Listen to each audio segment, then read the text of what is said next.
Hello students, welcome back to my online class exam track with Shashi. कैसे हैं आप सब? उम्मीद करती हूँ आप सब बहुत अच्छे होंगे तथा बेहतर तरीके से अपने एग्ज़ाम के प्रिपरेशन को एक नया आयाम दे रहे होंगे।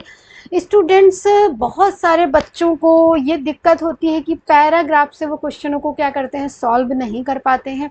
उन्हें पैराग्राफ से क्वेश्चनों को सॉल्व करने में काफ़ी ज़्यादा कठिनाई होती है। सीटेट की एग्ज़ाम में चाहे तो हम लैंग्वेज फर्स्ट की बात करें, लैंग्वेज सेकंड की बात करें, पैराग्राफ आपके क्या है, मोस्ट इंपॉर्टेंट होते हैं। इनसे काफ़ी ज़्यादा क्वेश्चंस आपके आते हैं। अगर इसको आप कर लेते हैं तो क्या है, 15 नंबर आपके फ्री में हो जाएंगे। तो आइए, आज का जो हमारा प्रैक्टिस सेट है, हमने आज 2 पैराग्राफ लिया है। हिंदी जिन्होंने क्या किया है, सबसे पहले तो बहुत सारे बच्चे गलती क्या करते हैं, पेपर में भाषा फर्स्ट भी होती है, भाषा सेकंड भी होती है। तो जो भाषा आपने लैंग्वेज फर्स्ट में सिलेक्ट कर रखी होती है, उसी फर्स्ट लैंग्वेज को आपको क्या करना होता है, सॉल्व करना होता है। मैक्सिमम बच्चे क्या करते हैं, फर्स्ट लैंग्वेज में हिंदी को सेलेक्ट करते हैं। इसलिए फर्स्ट लैंग्वेज में यहाँ पर देखिए क्या लिखा हुआ है कि महत्वपूर्ण, ठीक है। सबसे पहले क्या लिखा हुआ है, भाग 3 भाषा 1 हिंदी। तो जिन्होंने भाषा 1 के रूप में हिंदी ली है वो ये पोर्शन करते हैं 91 से लेकर के, ठीक है। महत्वपूर्ण देखिए क्या है, परीक्षार्थी भाग 4 91 से 120 के प्रश्नों के उत्तर केवल तभी दें यदि उन्होंने भाषा 1 का विकल्प हिंदी चुना है। यहाँ पर भाग 4 हो गया है, लेकिन भाग 3 आएगा यहाँ पर, ठीक है। उन्होंने भाषा 1 का विकल्प हिंदी चुना है। जब आपने भाषा 1 में हिंदी चुनी है तब 91 से लेकर के 120 तक क्या करना है, आपको आंसर देना होता है। नीचे दिए गए गद्यांश को पढ़कर पूछे गए प्रश्नों के सबसे उपयुक्त उत्तर वाले विकल्प को क्या कहा जा रहा है, चुनिए, ठीक है। विकल्प को क्या कहा जा रहा है कि चुनिए, ठीक है, विकल्प को चुनिए। अब आइए हम देख लेते हैं। सबसे पहले थोड़ा सा हम क्या करते हैं, पढ़ लेते हैं पैराग्राफ को। एवरेस्ट की तरफ गौर से देखते हुए मैंने एक भारी बर्फ का बड़ा प्लूम देखा जो पर्वत शिखर पर लहराता एक ध्वज सा लग रहा था। मुझे बताया गया कि वह दृश्य शिखर की ऊपरी सतह के आसपास 150 किलोमीटर अथवा इससे भी अधिक की गति से हवा के चलने के कारण बनता है। अब ये प्लूम क्या है, किससे बन रहा है प्लूम, तो ये हवा के चलने के कारण बन रहा है, ठीक है। हवा के चलने के कारण बनता है, क्योंकि तेज हवा से सूखा बर्फ पर्वत पर उड़ता रहता है। बर्फ का यह ध्वज 10 किलोमीटर या इससे भी लंबा हो सकता है। शिखर पर जाने वाले प्रत्येक व्यक्ति को दक्षिण पूर्वी पहाड़ी पर इन तूफानों को झेलना पड़ता था। विशेषकर खराब मौसम में यह मुझे डराने के लिए काफी था। फिर भी मैं एवरेस्ट की प्रति विचित्र रूप से आकर्षित थी और इसकी कठिनतम चुनौतियों का सामना करना चाहती थी। जब हम 26 मार्च को पेरिस पहुंचे, हमें हिमस्खलन के कारण हुई एक शेर्पा कुली की मृत्यु का दुखद समाचार मिला। खुम्बु हिम शिखर पर जाने वाले अभियान दल के रास्ते की बाईं तरफ सीधी पहाड़ी के धसकने से ल्योत्से की ओर से एक बहुत बड़ी बर्फ की चट्टान नीचे खिसक आई थी। 16 शेरपा कुलियों के दल में से एक की मृत्यु हो गई और 4 घायल हो गए थे। इस समाचार के कारण अभियान दल के सदस्यों के चेहरों पर छाए अवसाद। अब यहाँ पर क्या है, चेहरों पर अवसाद, अवसाद का मतलब यहाँ पर क्या हो गया, निराशा हो गया, ठीक है, को देखकर हमारे नेता कर्नल खुल्लर ने स्पष्ट किया कि एवरेस्ट जैसे महान अभियान में खतरों को और कभी-कभी तो मृत्यु को भी सहज भाव से स्वीकार करना चाहिए। यानी मृत्यु क्या है, एक होना एक सामान्य बात है वहाँ। अब आइए हम क्वेश्चनों को देख लेते हैं कि हमारा क्वेश्चन क्या कह रहा है। क्वेश्चन नंबर अगर हम 91 की क्या करते हैं, हम बात करते हैं। क्वेश्चन नंबर 91 की, गद्यांश के आधार पर कहा जा सकता है कि एवरेस्ट पर चढ़ाई करना डैश एक समस्या है, एक सरल है, दुर्गम है या फिर विकट है। तो यहाँ अगर कुल मिलाकर के हमने पढ़ा है तो यहाँ पर इसका राइट आंसर क्या हो जाएगा, वी हो जाएगा, यानी विकट है, ठीक है। कभी कभी साफ साफ आंसर नहीं दिया होता है, हमें उसके अर्थ को समझ करके आंसर को निकालना होता है। अब अवसाद का विलोम है, यहाँ पर मैंने आपको बताया हुआ था, चेहरों पर अवसाद को देखकर छाए अवसाद, यानी जब मृत्यु का समाचार सुना तो सबके चेहरों पर क्या हो गई, निराशा हो गई, दुखद सबके चेहरे हो गए। तो यहाँ पर दुख का क्या होगा, उल्टा प्रसन्नता होगी, है ना। बात किसकी करी जा रही है, प्रसन्नता की। तो राइट आंसर क्या हो गया, सी हो गया। देखिए अब आप इस तरीके से क्या करते हैं, आंसरों को निकाल सकते हैं। पर्वत शिखर पर बर्फ के प्लूम बनने का मुख्य कारण था। अब यहाँ देखो मैंने आपको क्या थी हाईलाइट कर दिया था, हवा चलने के कारण बनता था।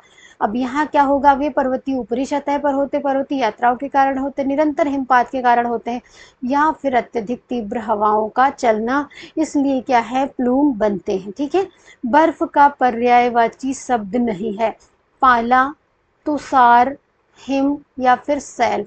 हिम भी है, पाला भी है, तुषार भी है, लेकिन सैल क्या है, ये चट्टानों का पर्यायवाची है, चट्टान का है ना, तो इसलिए ये क्या है, बर्फ का पर्यायवाची नहीं है। कर्नल खुल्लर के अनुसार एवरेस्ट पर चढ़ाई करने के दौरान, अब देखो यहाँ पर क्या है, कर्नल खुल्लर ने स्पष्ट किया है, नीचे देखिए कि किया है एवरेस्ट जैसे महान अभियान में खतरों को और कभी कभी तो मृत्यु को भी व्यक्ति को सहज भाव से स्वीकार करना चाहिए। अब हम ऑप्शन देख लेते हैं, पर्याप्त मात्रा में ऑक्सीजन लेनी चाहिए, मृत्यु हो जाना एक सामान्य बात है, एक दूसरे का हाथ पकड़कर चलना चाहिए, खतरों से बचकर चलना चाहिए, है ना, खतरों को और कभी कभी तो मृत्यु को भी, है ना, सहज भाव से। तो यहाँ पर क्या है, मृत्यु हो जाना एक सामान्य बात है, किसके अकॉर्डिंग, कर्नल खुल्लर के अनुसार। ठीक है, इस तरीके से हम क्या है आसानी से अपने क्वेश्चनों को क्या कर सकते हैं, सॉल्व कर सकते हैं। अब ये देखिए 5 नंबर एकदम क्या मिल गए, फ्री के मिलेंगे। आगे क्वेश्चन हम देखते हैं, खराब मौसम में किस चुनौती का सामना करना पड़ता है, बर्फ के प्लूम का, या फिर तेज हवाओं का, या फिर तूफानों का, या फिर अत्यधिक किसका, अत्यधिक गहराई का। तो यहाँ पर क्या होगा, खराब मौसम में तो तूफानों का सामना करना पड़ेगा, है ना, खराब मौसम में किसका सामना करना पड़ेगा, तो तूफानों का सामना करना पड़ सकता है, ये सी हो गया। ठीक है, अब यहाँ पर देखिए आकर्षित शब्द में मूल शब्द और प्रत्यय है। ठीक है, क्या मूल है, क्या है प्रत्यय, है ना, प्रत्यय क्या होते हैं, शब्द के अर्थ को क्या करते हैं, परिवर्तित करते हैं, है ना, शब्द के क्या अर्थ को क्या करते हैं, परिवर्तित करते हैं। क्या आकर्षक प्लसता है, क्या आकर्ष प्लसता है, क्या आकर्षण प्लस ईत है, क्या आकर्षण प्लस इत है। अगर हम इसकी बात करें तो आकर्षण प्लस इत मिलकर के क्या बनता है, आकर्षित बनता है। ठीक है, इसलिए सही जवाब हमारा क्या हो जाएगा, ये हो जाएगा। एक शेरपा की मृत्यु का कारण था बर्फ का तेज तूफान आना, खूब जोरदार बर्फबारी होना, बर्फ की चट्टान का खिसकना, एवरेस्ट पर्वत का खिसकना। ठीक है, अगर हम 98 की बात करें तो आइए थोड़ा सा यहाँ देख लेते हैं, समाचार मिला, देखो उन पे हमें हिमस्खलन के कारण, अब हिमस्खलन हुआ यानी क्या है, चट्टान क्या है, खिसकी है, तो क्या हो गया यहाँ पर आंसर हमारा क्या हो जाएगा, सी हो जाएगा, बर्फ की चट्टान का खिसकना। निम्नलिखित में से विशेषण विशेष से किसमें नहीं है, विशेषण विशेष से किसमें नहीं है, सीधा पहाड़ी, सूखा बर्फ, 16 सिरफा, या फिर क्या है पर्वत शिखर। तो अगर हम विशेषण विशेष्य की बात करें तो सीधा पहाड़ी, ये भी क्या है, पहाड़ी क्या हो गई, विशेषण हो गई, विशेष्य हो गई, सीधा क्या है, इसका विशेषण है, बर्फ क्या है, विशेष्य है, सूखा क्या है, इसका विशेषण है, सिरपा क्या है, विशेष्य है, 16 क्या है, इसका विशेषण है। लेकिन अगर पर्वत शिखर की बात करें तो ये क्या है, इसमें विशेषण और विशेष्य नहीं है। पर्वत शिखर का मतलब ही होता है पर्वतों में जो सबसे ऊंचा स्थान होता है, पर्वतों में क्या है, जो सबसे ऊंचा स्थान होता है उसी को ही क्या कहते हैं, पर्वत शिखर कहते हैं। होपफुली ये पैराग्राफ आपको अच्छे से क्लियर हो गया होगा। नेक्स्ट पैराग्राफ जो आपका पद्य वाला आता है वो आपके सामने है, तो उसको पढ़िए। यहाँ पर देखिए क्या कह रहा है, 100 से लेकर 105 तक निम्नलिखित पद्यांश को पढ़कर पूछे गए प्रश्नों के सबसे उपयुक्त उत्तर वाले विकल्प को चुनिए।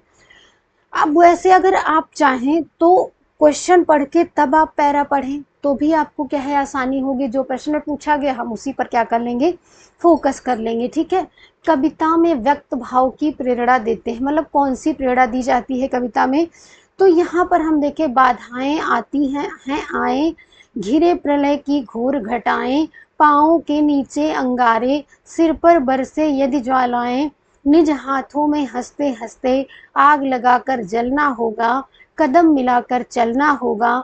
हास्य रुदन में तूफानों में, अगर असंख्य बलिदानों में, उद्यानों में वीरानों में, अपमानों में सम्मानों में, अन्नत मस्तक उभरा सीना, पीड़ाओं में पलना होगा, कदम मिलाकर चलना होगा।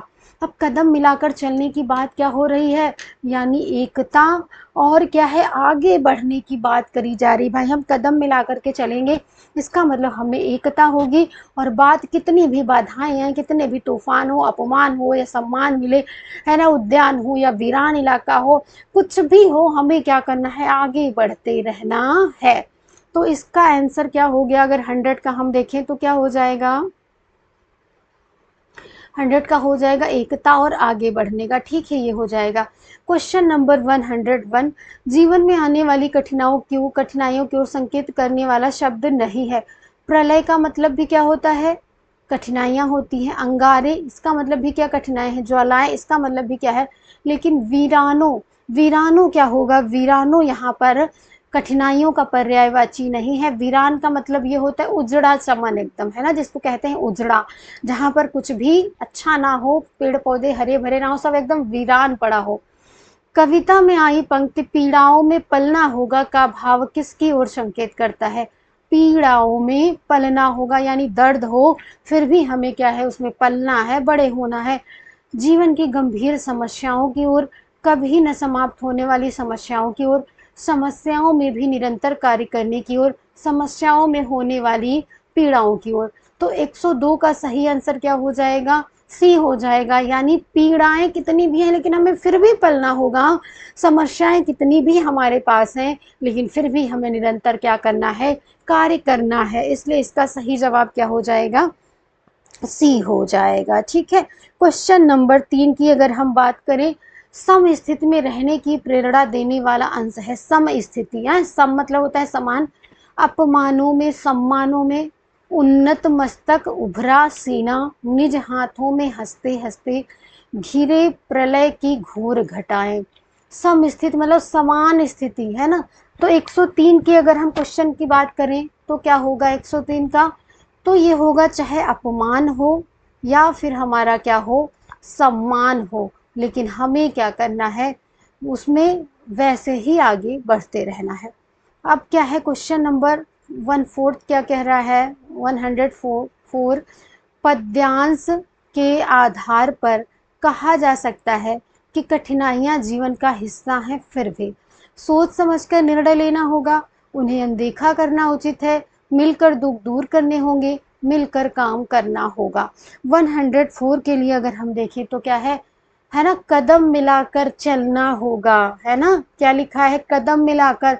और जब कदम मिलाकर की बात है तो क्या है, मिलकर काम करना होगा। तो ये आंसर क्या हो गया, डी हो गया। ज्वालाएं से तात्पर्य है अंगारे, विपत्तियां, बुराइयां या फिर रुदन। तो अगर हम इसकी बात करें, ज्वालाएं अंगारे, इसमें किससे रिलेटेड लिया गया है, तो विपत्तियों से लिया है। ये थे हमारे दोनों पैराग्राफ। होपफुली आप इस तरीके से क्या करेंगे, आप अच्छे से क्वेश्चनों को पढ़िए, उसके बाद थोड़ा सा कॉमन सेंस को यूज करिए और अच्छे से प्रश्नों के उत्तर दीजिए। तो 15 नंबर आपके क्या है, एकदम इजी आ जाएंगे। और 15 नंबर का आपका बचेगा और पेपर पेडागोजी। और पेडागोजी भी मैंने आपको बहुत अच्छे से पढ़ाया है। अगर आपने हमारी क्लास नहीं देखी है तो क्लास को देख लीजिए, चैनल पर नए हैं तो चैनल को सब्सक्राइब कर लीजिए, बेल आइकन को प्रेस कर लीजिए।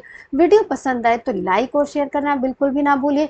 मिलते हैं अपनी कल की क्लास में। बाय बाय दोस्तों, टेक केयर।